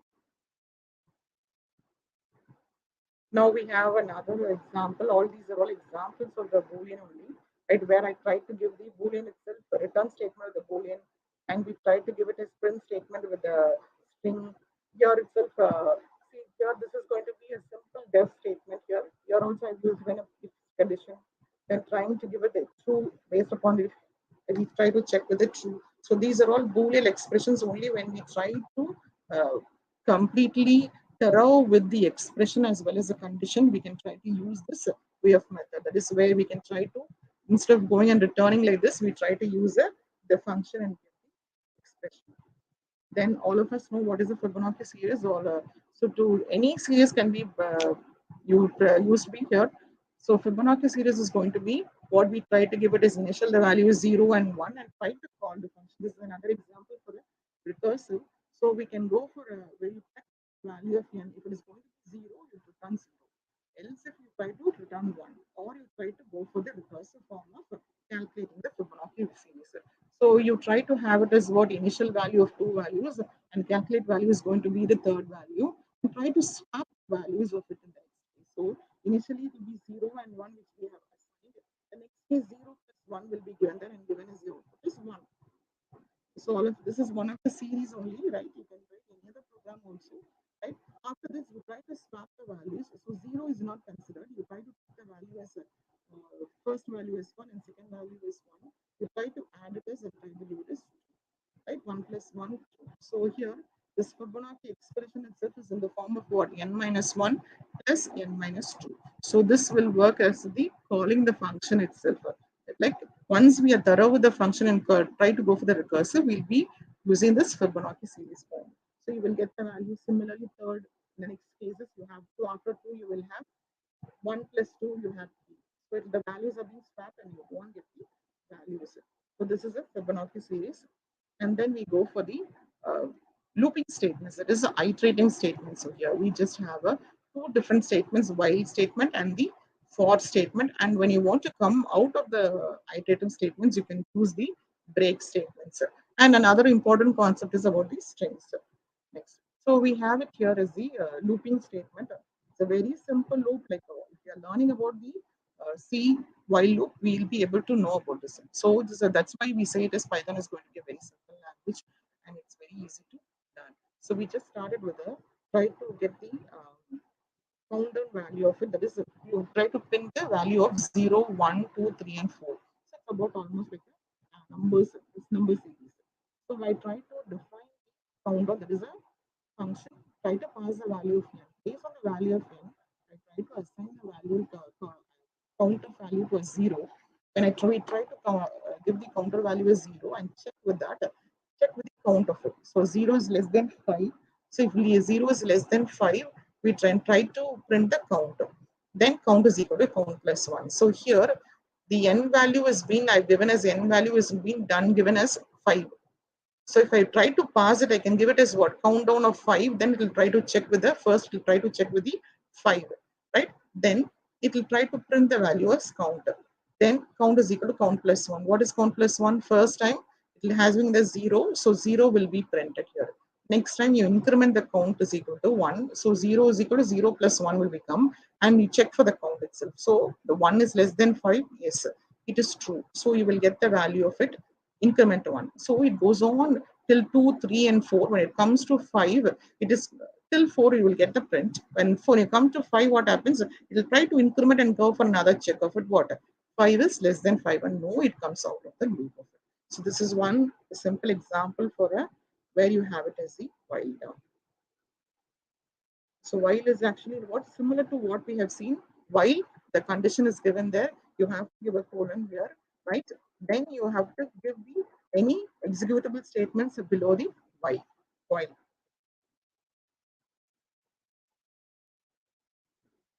You can check for it. There's another simple program where you have this sequences. Right, you have it as sequence is nothing but the function name, and you check for the value of n, where n is the modulus of 2 is equal to 0. You try to get whether it is n is even or odd. So, and you try to calculate the value and try to find it. So this is actually another calculation process and try to give you the value of it.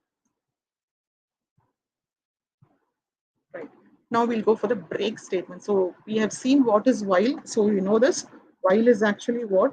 It should be a general form is what? While the condition, you have some executable statements there, right?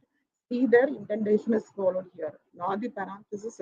You don't have flower brackets. We don't have square brackets. We don't have any of the brackets to be given there. Once you define the condition here, give the condition here, and you try to give the executable statement with the indentation form. So that is about the while. Now, to come out of the while, you just go see a simple example of it. So here you have the condition is true. While the condition is true, if line is equal to done, see here inside the while, I'm using a condition. To come out of the loop, you need to go for a condition. Otherwise, you cannot come out of the condition. So if the line is going to be on some text which is going to be given from the prompt, I try to check whether to come out of it or try to print itself. So if I give the input as not done, I will try to get the output as also not done. If I give it as done only, they will get it as what? This done will be printed. So this is a small where you try to use the break statement here. Right? This is going to be the only when the condition becomes done, when I give the input as done only, what happens after receiving the value of it? If I'm trying to, this is actually, and try to give an enter value, you try to come out of the break. When the break is working, if it is going to be done of it. So you try to come and print here. The if condition, you come here, it comes out here. Print the done. Otherwise, if this has become false, it tries to get for another input of it and goes for the breaker, right? Prints a line. Don't go for the break, it comes for the line. So that is what is being first input. If I get not done, that is printed. Done means it goes for done. This one, this statement. So break statement is going to be used inside the while loop with the conditional, and it is to be used for the purpose to see that you quit from the particular or jump from the particular looping out of it. Right? This is another simple example where I can explain about the break. While the condition, you try to initialize the value count is equal to 0, a counter of it. While true, the condition is true, you print the value of count. So what first one will be the already the first value is going to be 1, you print the value of 1, and then you give for increment the value of count. Count is going to be 1 plus 1, 2. Check the 2 is greater than or equal to 5. No. So you need not go for it, go back to the loop itself. Go for the printing the count. So 2 will be printed and again incremented by what? 2 plus 1, 3. So check with the 3 greater than or equal to 5. Yes, it is greater than or equal to 5. No. Then you go for it, printing again. So it goes on like that, and until you print the 5. When it comes to 5, it breaks out and comes. So this is about a simple break statement there, right? Using the when you're using the while loop. So next you have the for loop. For loop has been mainly used in the dictionaries or list or strings. So we'll see that in the with the dictionaries or strings when they are using it. So we go for the next one as a section as the strings. Strings is actually a sequence of characters is going to be a string. So here you have a string.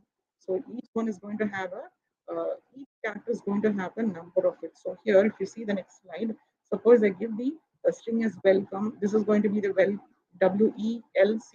is a string which I've given. So it has an index from the left hand. It says what 0, 1, 2, 3, 4, 5, and 6.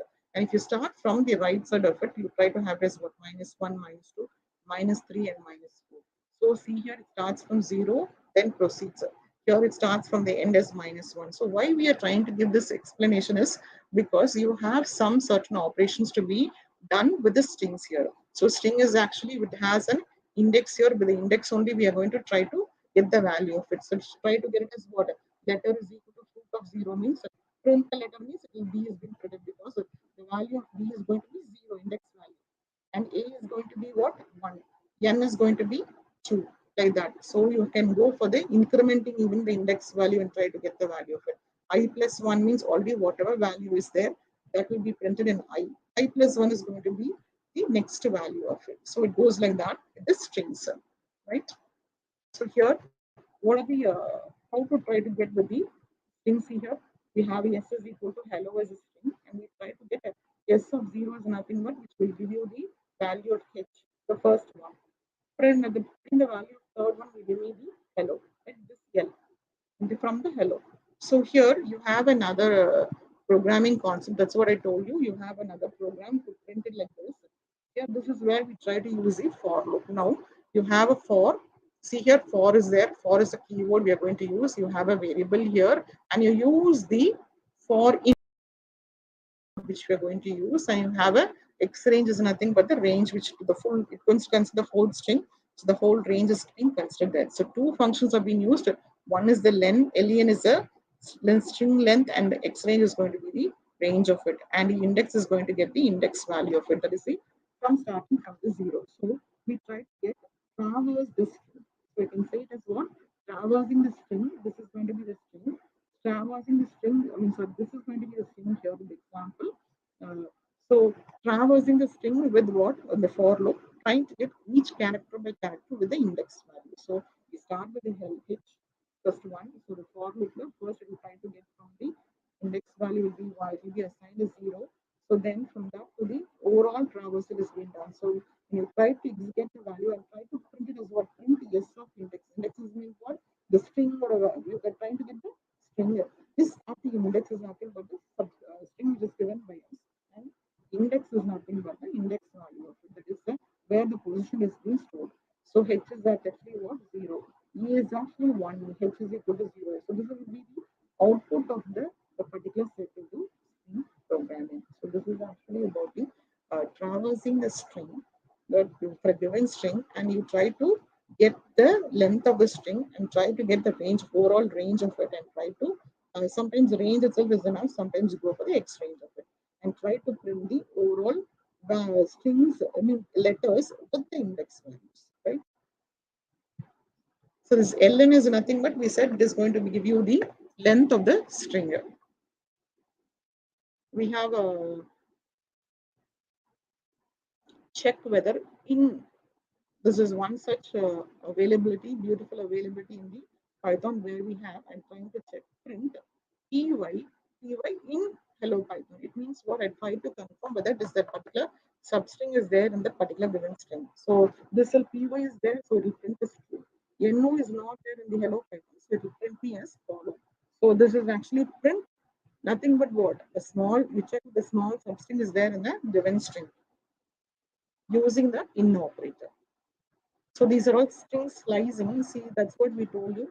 The string slicing will help you a lot in the string operation. So these are all going to be the string slicing. So I try to get S of 0 means H, S of 1 to 4 means from the first character to the 4 characters and from the backwards. So that's why I told we try to go from the leftwards what it takes, from the right side what it takes here. So if you go here, see a -3, it will start with O and right from the -3, you leave the exclusive of my last three characters and try to get it. It will go for this. So the depending upon the index value, if it is going to be a start and the end is going to be given there, the depending upon that you can slice the strings of it, right? Not only with the single value like this. Instead of going for this, you can go for a starting and giving the end value and try to have the string slicing of it.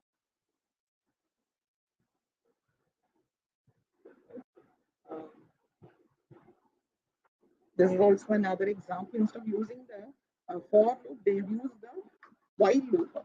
While also is possible to see that you can traverse any Looping statement is possible to traverse a character by character, right? So that is being used here.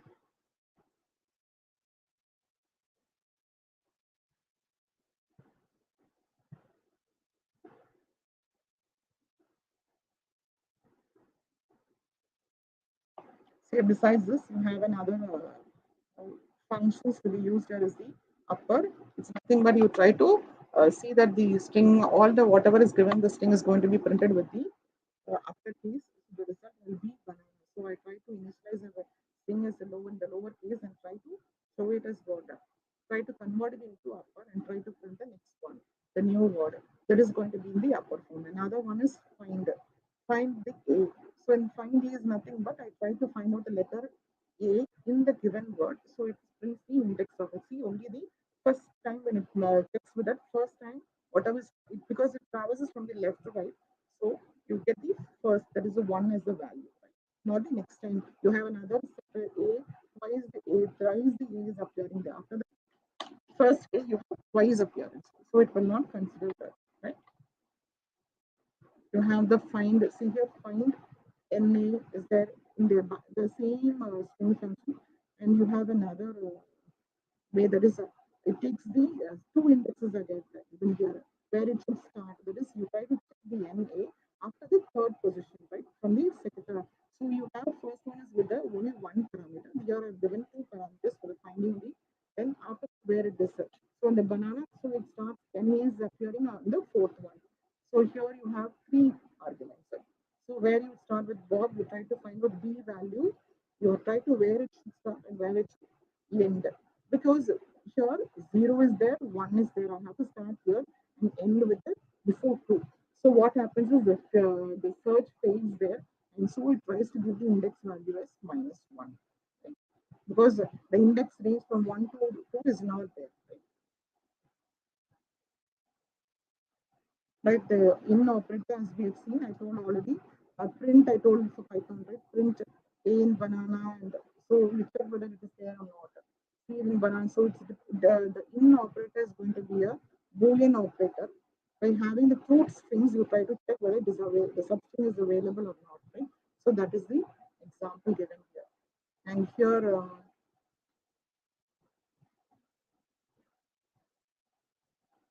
the comparison string comparison, we'll go for a string comparison.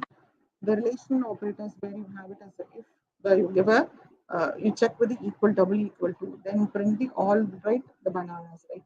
You check whether the given strings are equal. Now, how it works is means you try to work with the alphabetical order. See here, I give the keyword depending upon the word which I give, the condition will be checked. So these are all unique things which in every programming language it may vary slightly. So we cannot assume ourselves this is what will be the result when we try to give this relational operator. So when I try to give it as less than or greater than here, and try to check whether it is banana and try to the word comes before banana or after in one or the other option is going to be given here. So here, the input what I'm going to give it is pineapple. If I'm giving it as pineapple, it will try to check whether it is an uppercase or lowercase. If I'm going to give the pineapple keyword word as the P as a capital letter. So if I give it as a capital letter, then it will come. It will give me the result as this word comes before banana because pineapple is actually the having the ASCII value as what prior to these lowercase letters. So capital, so this particular statement will be printed. If I give pineapple, so but if I give it as but in the lowercase, then it will come as the result of this. So we'll see it only when we are working out, right? So these are all some of the range, removing the spaces like you can try to have, right? We can have a here like we have a replacing. String replaces is there, right? You can replace a given string by some other characters. So instead of E, you try to replace it with this. Then you have it as split. When you try to give a given string is there and the split delimiter is going to be comma, you try to give it as what? It as output as what? A separate a set of uh, data are being split into three and try to given us because the delimiter is here is going to be comma here, right? So the given string is being split into it. Then you have a capitalizer. So in capitalizer first that is going to be capitalizer. Count is given there. So you have a number of counts to be number of factors to be counted here, right? This is actually about the strings. So you have strings with the, we have seen almost what is a string, the sequence of character, right? We have seen, and it has an index value, and you can traverse with the string with a for loop. Madam, This, madam, your audio is not audible. now was it? Or Yes, it's ma'am. Now, from the now only, ma'am. okay, 1 second, sir. 1 second. It's breaking in between. You keep your mic little bit closer to your mouth. Okay, sir.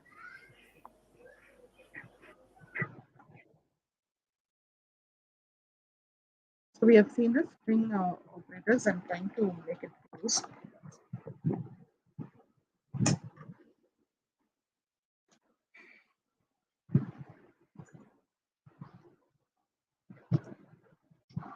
So I'm audible now, sir.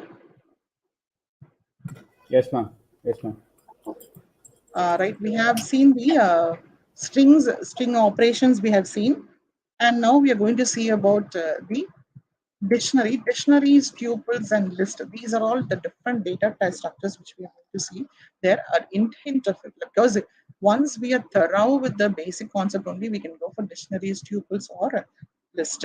So dictionary is actually key that it is also a data type where we try to hold the value with a key. So it means every data which you're going to store it, it is going to be a with a key value you have to give. That is a dictionary. So dictionary is nothing but where a mapping between a set of indices. So you call it as keys, a set of values, right? So we have it as what? We'll try to get it as declare the first statement as the first one as dict. Dict is nothing but empty dictionary to be created. When we try to give it an empty dictionary, it means what no data are being given there. I'm just trying to create it.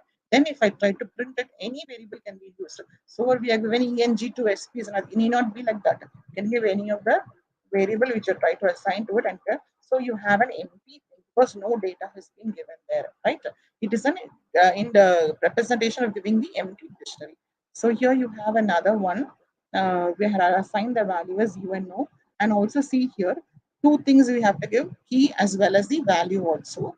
So one is actually the key right here. This is going to be the key, and this is going to be the value. So with the key we assign the value. So here I told this is going to be the empty dictionary is being created here with this statement. After creating the statement, you try to give another statement where you try to give the value of it. This is only one value with the key has been given there.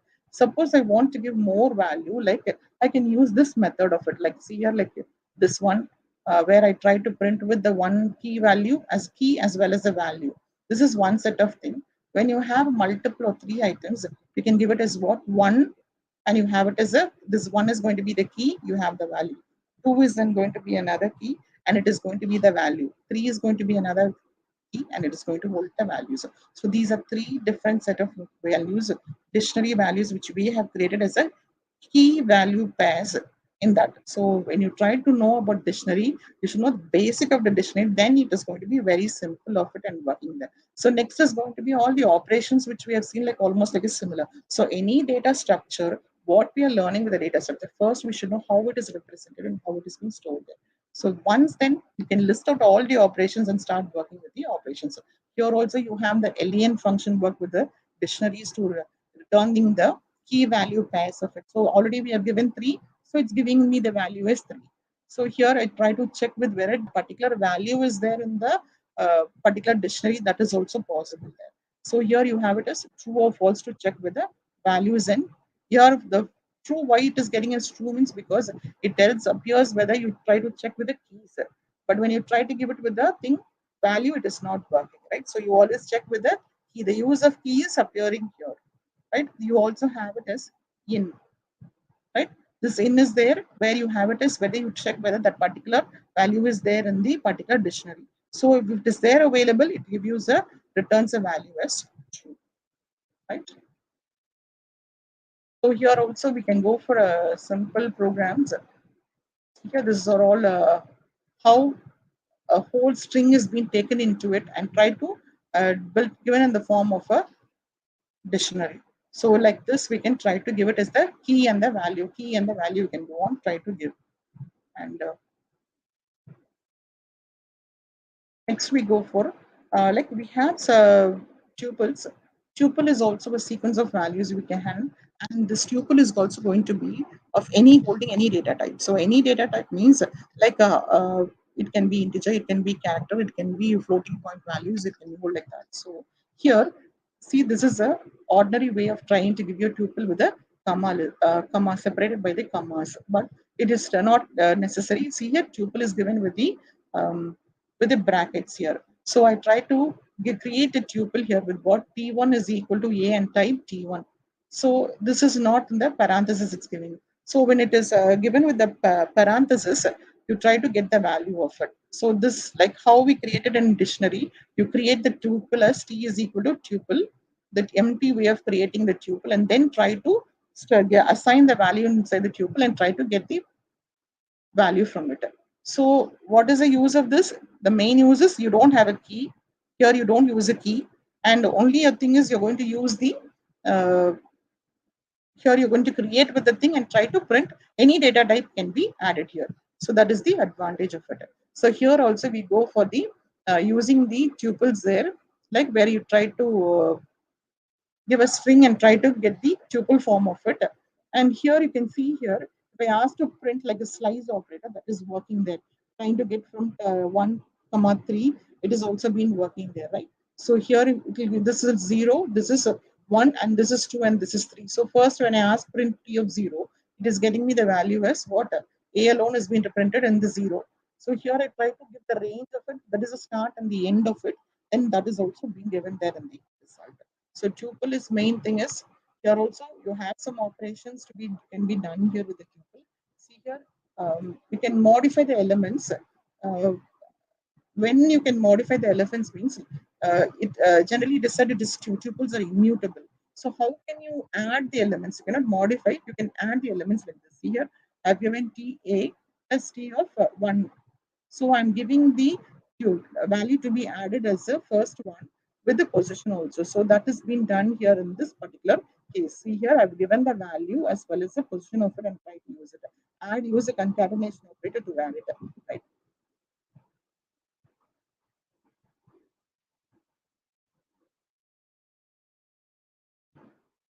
Now we'll go for a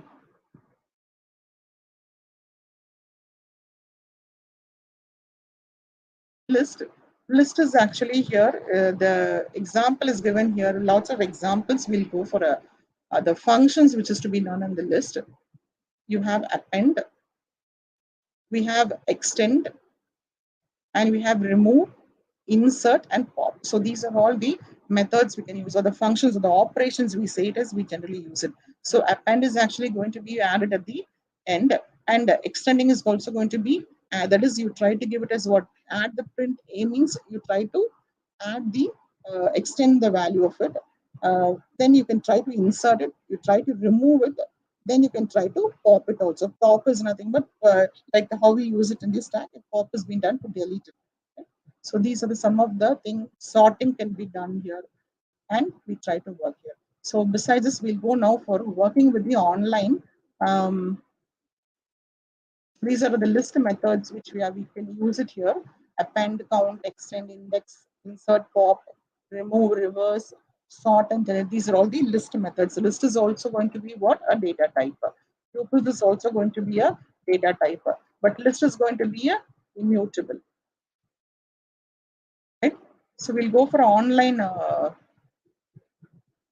work of it. We'll just check with this here. We just try to go for Google. Go to the Google one, try to search for, just try to type it as what? Online Python editor.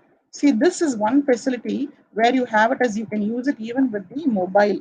You do not have a laptop. See, ma'am, Madhima was in telling you how to use it in the laptop and thing where you can install the particular application and try to use it. Whereas here, you can try to use the online thing and try to edit online editor and try to work.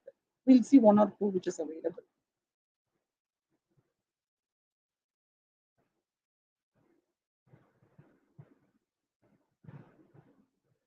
So here, this is one which I have, the second one, and you have the third one now.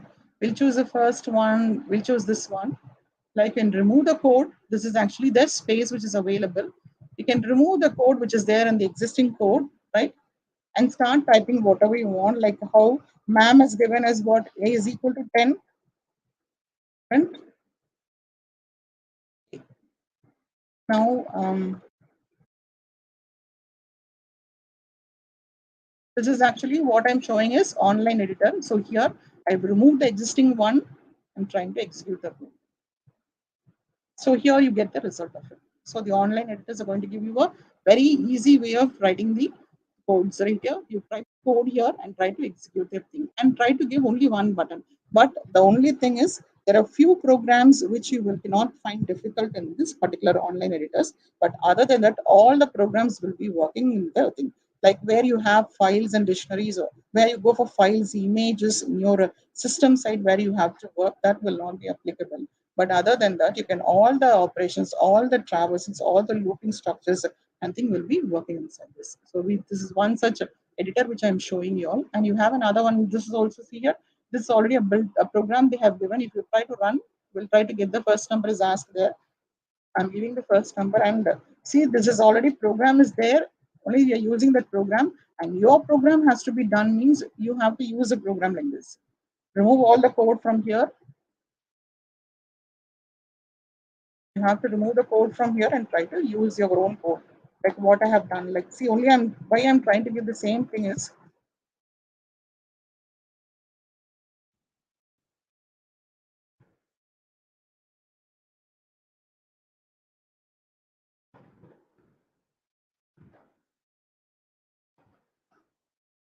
yes, this is a code. So how many online editors are there? We have multiple number of online editors to be worked on. So any of the simple programs which we have seen, we'll try to work and see. But the if, right, we'll go for an if condition.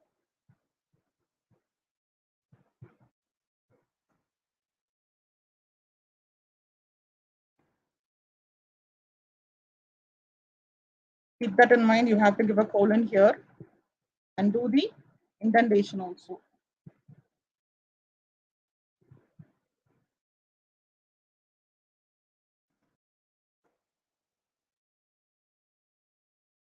So this is only with a simple if, what we have seen the first case. So I'm getting the result as what? A is positive here. I hope I'm pointing it to the place where the result is there. And you can also give what else part of it. See here, when you give the else part, see that you go back and try to give it in the place where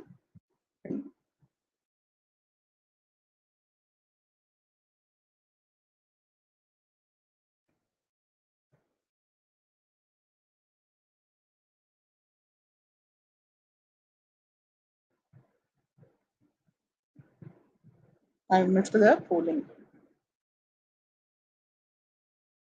So A is positive.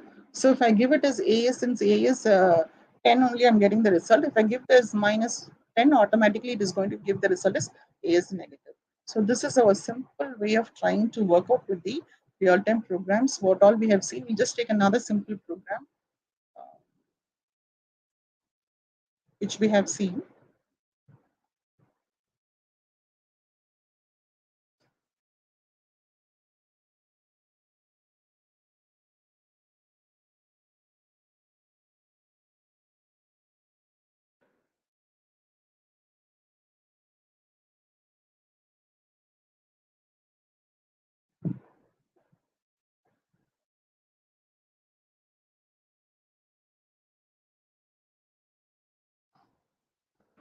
So this is what we were saying, right? So let's try to go for working with the recursion. See, I've typed in this, as there is no editor directly placing the code into the thing.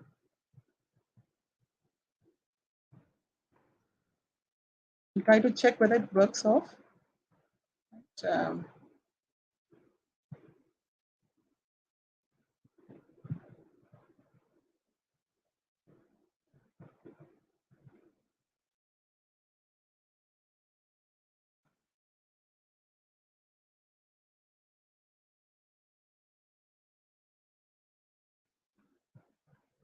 so it's not.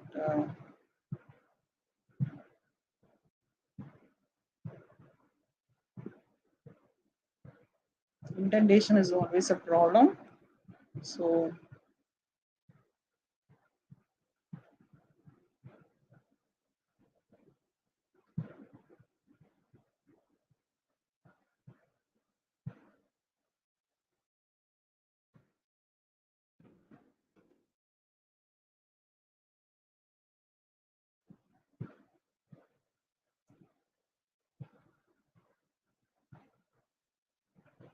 yes, I missed the parenthesis. So it's showing me the parenthesis to be needed. You can give single quotes or you can give the double quotes. So now here I've got the 3, 2, 1 and the blast off. This was a simple recursive program which we tried to work it off. See here, the indentation is going to be a major thing. When you try to give it here, it will not work. It will, after the function, inside the function, the code needs a tab. So move it to a tab, print everything, give the statements there, and then try to call the function. So this is another example. So those who have mobile here, you can try out this code also. Anyone can do having it and getting the result. Will be happy to see it in the comment section, right? When you are questioning.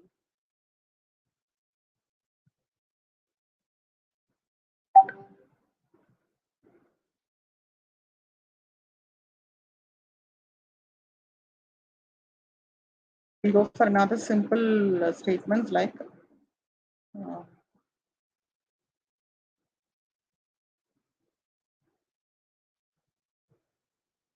I'm just copying and pasting because of the time limitation what we have, and then you can type it off in a notepad and then try to paste it, students.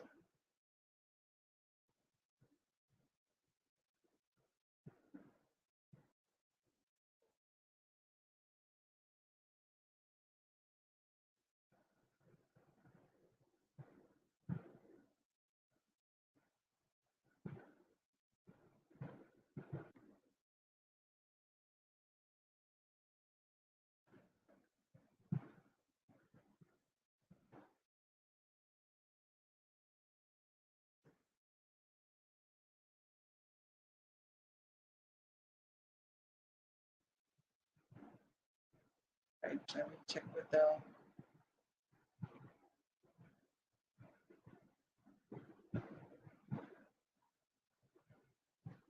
+1.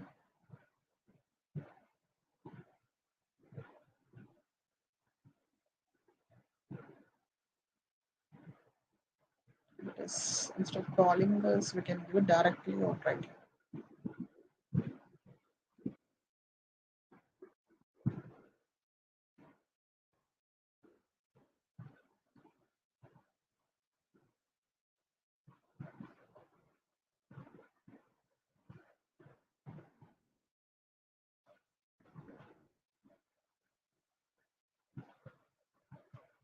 Still having a trouble.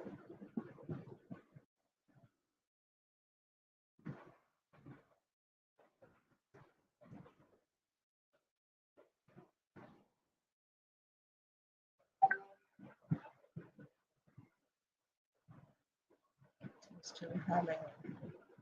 So the tab is going to, the problem is I've used a tab here. It's showing me that as the error. Here, like, keep that in mind, like, besides the error, if you see, I don't know, like, you will have it as, I'm highlighting this, inconsistent use of tabs and spaces in indentation, because I used a while loop, I gave it another tab and used this. So when you're trying to type the coding, you see that you try to, the indentation is also being followed, right? So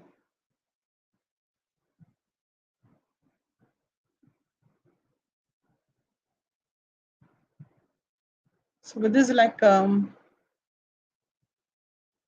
we try to finish off the session, right? I hope this would be a useful section for you students, right? Because we have started from the initial, we have touched a few of the things, basic concepts, and then we have not taken about gone to the files or directories, because those files and directories, I told, it is applicable when you install it in the system side. But when you go for the basic concepts, it is necessary to go for it with the online editors itself. So you'll be benefited with this session. So first thing is, besides this disaster, what has been happening to us, you have been in the live session of it. So we are happy to see this set of students have been taken participating in this, and we should thank the management, the principal, the head of the department, computer science department, and the coordinators who have been making this particular session to be a very useful session to you all. So besides all these things, we have been going on this to see that this 2-hour session is going to be a fruitful section for you all, right? So thank you, ma'am. Ma'am, are you available, ma'am? Thank you so much, ma'am. Uh, Thank you so much, Dr. Mathivilasini and Dr.Sridevi for the wonderful you have any I doubts? missed You can one ask the doubts, ma'am. section was. Yeah, ma'am. Yeah, ma'am. I will ask. As mentioned, Like this that, session because was there are, impressive Python programming. Ma'am, can I ask the question? yes, I can hear you, ma'am. Yeah, ma'am. Ma'am, can you please tell how can you change a string in Python, ma'am? How can we Change a change this? string in Python. We can retrieve it. Because actually strings are also actually immutable, but we can change it. Yeah, it is not possible to change. It is Okay. immutable. Strings are also immutable. Okay, ma'am. Okay. Shall I ask the next one? Yes. Yeah. In Python, what are the main topics should cover to face the interview? So like we need the basic knowledge of any programming concept that is required for any programming function that is required. Besides that, when you go for the project, you can go for the nowadays like we use like versions of Python to write examples of deployment. So that is the advancement. Okay, ma'am. Is it Thank you. audible? Thank you. Yeah, ma'am. Yeah, yeah. Some problem. Okay, ma'am. Thank you so much, ma'am. May I now request the technical team to please display the appreciation certificate as a token of our love and affection.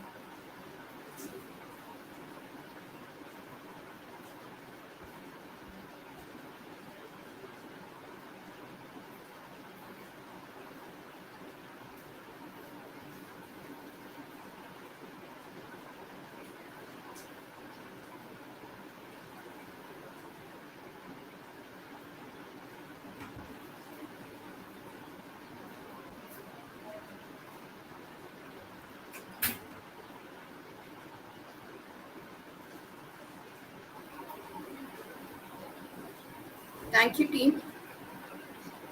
It is my pleasure to propose the vote of thanks for this workshop on Python programming. First, I would like to extend my gratitude towards our Honorable President, Engineer A.C.S. Arun Kumar, for accepting our request to conduct this workshop in a grand manner. I am also grateful to our Vice Chancellor, Dr. S. Geethalakshmi, our Provost, Dr. G. Gopalakrishnan, our Rector, Dr. D. Vishwanathan, and our Registrar, Dr. C.D. Parathivedu, for the tremendous guidance and motivation. A special thanks to Professor M. Prabhu, Joint Registrar, HNS, Professor K. Sendil Kumar, Dean Admin Phase 2, and all the other executives for being the pillars of support. I would like to thank our HOD cum Dean Academic Phase 2, Dr. A.R. Arunachalam, for his constant encouragement. I also thank Dr. Rajeshwari ma'am for coordinating the event and Mr. Ganesh Babu, System Administrator, for providing the technical support. I would like to thank our beloved speakers, Dr.D.Sridevi and Dr.M.G.R.Educational from Ethiraj College for Women, for wholeheartedly for accepting our invitation at such a short notice and deciding to support us for this event. It was a really knowledgeable and an enriching session. I'd like to say a big thank you to all the faculty members and all other participants for joining us from all over the world. We are excited to see the enthusiasm you all have shown. Keep supporting us by connecting to all our future programs. Thank you. Note for the participants again, please do not forget to fill up the feedback form. The certificate will reach you in maximum of 3 days. You will definitely receive the e-certificates once you fill up the feedback form. I see you in the comment section asking for the presentation. We have it our privacy policy that the speaker's presentation is not shared, but this video is available in our YouTube channel. The name of the YouTube channel is Dr.M.G.R. University Phase 2 Digital Learning. I repeat again, Dr.M.G.R. University Phase 2 Digital Learning. The video can be viewed from our channel. It is available throughout and all. And also, please do not forget to subscribe our channel. Thank you so much, participants, for your support and love. Until next time, stay safe, stay healthy. Thank you.